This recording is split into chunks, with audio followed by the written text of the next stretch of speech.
Hello, and today I have a great story for you because it's a story about stories and a story of how you can make stories buzz with feeling and life in your fingertips. And people wanted to know how to do this and have wanted to know how to do this for a long time. So they approached Bragi, the Aesir of poetry, the Norse god of poetry, and they asked him what things made his stories light and beautiful and interesting to listen to. And he said there were three things. One was the apples of Idun. Eating them makes you alive and gives you the taste for it. Two, the second one was the runes that Odin discovered when he sacrificed himself to himself on the world tree and learned how to cut memories into sticks.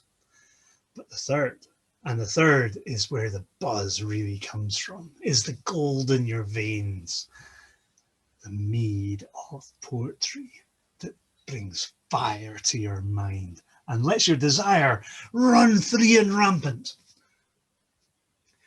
The story of how that came is a good one too. And it starts off with the Aesir and the Vanir. And when Gulve walked into their halls, the passion and the lust for gold that she brought drove them to war. And they fought for a long time, but neither won. Neither really lost either. So a peace was agreed and hostages were exchanged. But as well as that, all the Aesir and all the Vanir spat in a cauldron as a sign of sealing their peace. And from that, they made Kvasir. Kvasir was in human form and walked around and wandered with knowledge and wisdom, dispensing it freely. Much like a brewer would maybe make some kvass from rye bread. And when they walked around, they'd be welcome at every door and everything would flow freely after you drank that. However, Kvasir, when he wandered, ended up drowned rather than drunk. Drowned by two dwarves who took him out in a boat, capsized the boat, and when they knew he was tired, they righted the boat and dragged his body back to the shore. They then drained all of his blood into a cauldron and mixed it with honey and made a potent mead. Mead made out of the sweetest thing you can find from bees, and the wisdom of the Aesir and the Vanir combined together and then fermented. A formidable drink. But the dwarves, having killed someone, got a taste for murder and did some more. And this time they killed the parents of Soton, a great giant. And he found out about it, and he found the dwarves, and he stuck them on a rock just below where the high tide came in. And as the waters lapped up to them, the dwarves cried out, and they offered knowledge of where the mead was hidden as ransom for their lives. And so, this mead became known as the dwarves' vessel, because that is how they got off the rock without a boat. Suttung, however, being a giant, buried it deep down in a mountain, in a cave, and that wasn't enough. He put his daughter there, Gunlod, to guard it. Yeah. But elsewhere, in Jotunheim, there was a old guy with like a hat pulled down low over one eye, walking around, looking about, seeing what was happening, searching for things. And he'd come across a field where there were 9 slaves cutting grass, but they were having hard work of it because their scythes were blunt and the grass was heavy. So when he offered to hone their scythes and sharpen them, they were very pleased at that. And when the scythes cut smoothly and swiftly, they were even more pleased at that. So they asked if they could buy the hone stone, this amazing stone, from him. He said, no, sorry, not for sale. And then he named an extortionate price that none of them could afford. So they decided to team up together and buy the stone from him, and they could share it amongst themselves. But the geezer with the hat over one eye, called Bolvork, he had none of that. He didn't want to get rid of the stone. So he said, tell you what, person who catches it can keep it. And he threw it in the air. And suddenly all of the slaves forgot their sharpened scythes, and they grabbed for the stone before it could hit the floor. If the stone hit the floor, it might wiggle a stone in Thor's head, and that leads to bad weather.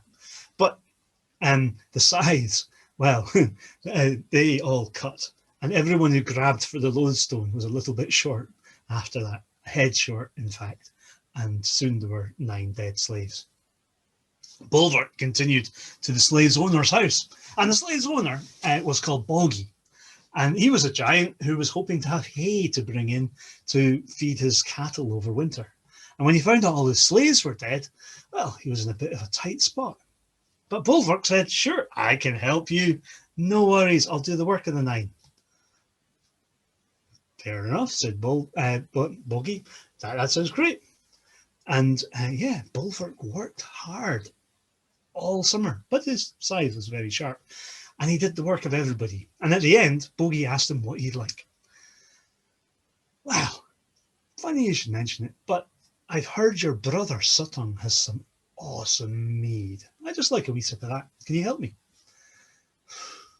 Bogey had been wondering what somebody who could do 9 persons' work would ask for, but had hoped for something a little bit more, well, expensive, but more possible. Sutton would not give a taste to the mead. But a promise is a promise, a deal's a deal, and well, they all went to Sutton's house.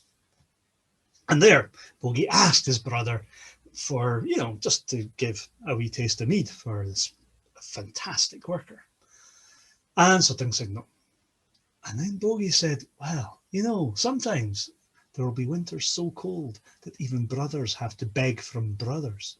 And if your cattle were, hungry and you wanted some hay, and this worker had done all the work,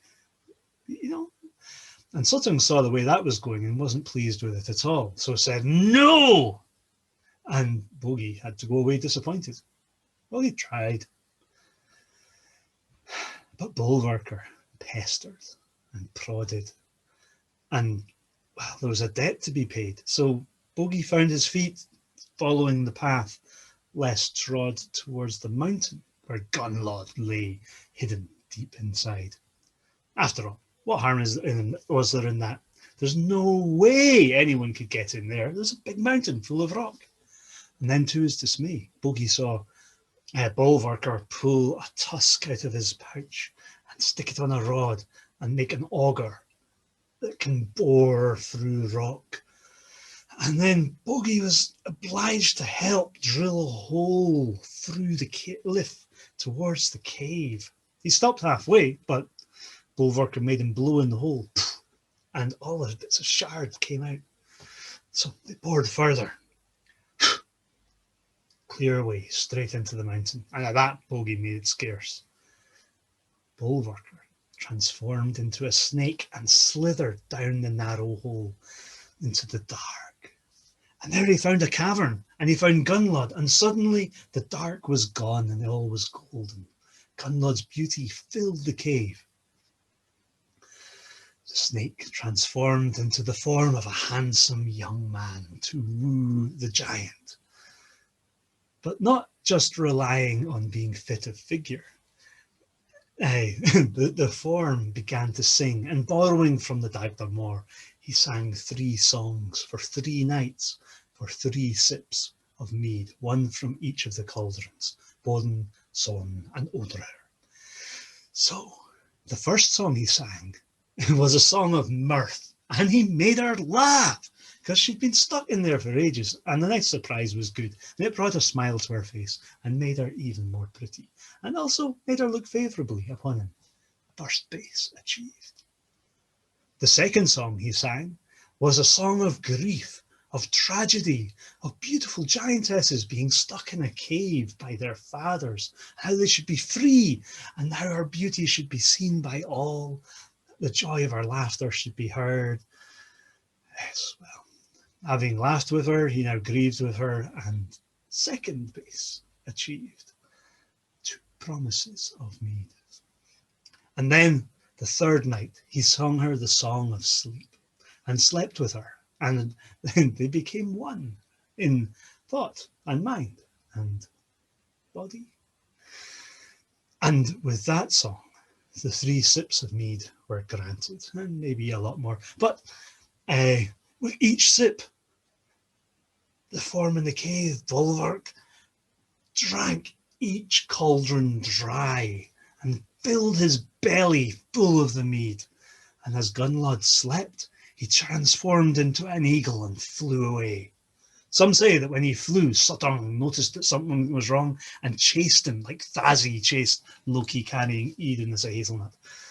And some say in that chase, a little bit was let slip from the eagle. It was quite full, and bad mead flew like, all over Midgard, and bad poets and plagiarists and politicians. They drink from that mead. But Odin returned to Asgard and vomited up the 3 cauldrons of mead into the containers that were gathered, Bodn, Son, and Odradir. And those cauldrons were kept, and the mead was given out to those who would be poets, scalds, and to Bragi. So Bragi could brag about the deeds of the Aesir and make the sun shine in the minds of Asgard and the Aesir who were there. It said, just as an end, that Suttung came looking for Bolverk when he pieced together what had happened. And on arriving, he was met with the phrase, "Don't trust Odin." Odin stole Suttung's mead and left Gunnlod to weep. And that was put in the Havanel for a long time afterwards. But this is where I leave you. Enjoy drinking the mead of poetry. And I hope the words that come out of your mouth will be as sweet as the mead that comes from Caer Callidon. Thank you.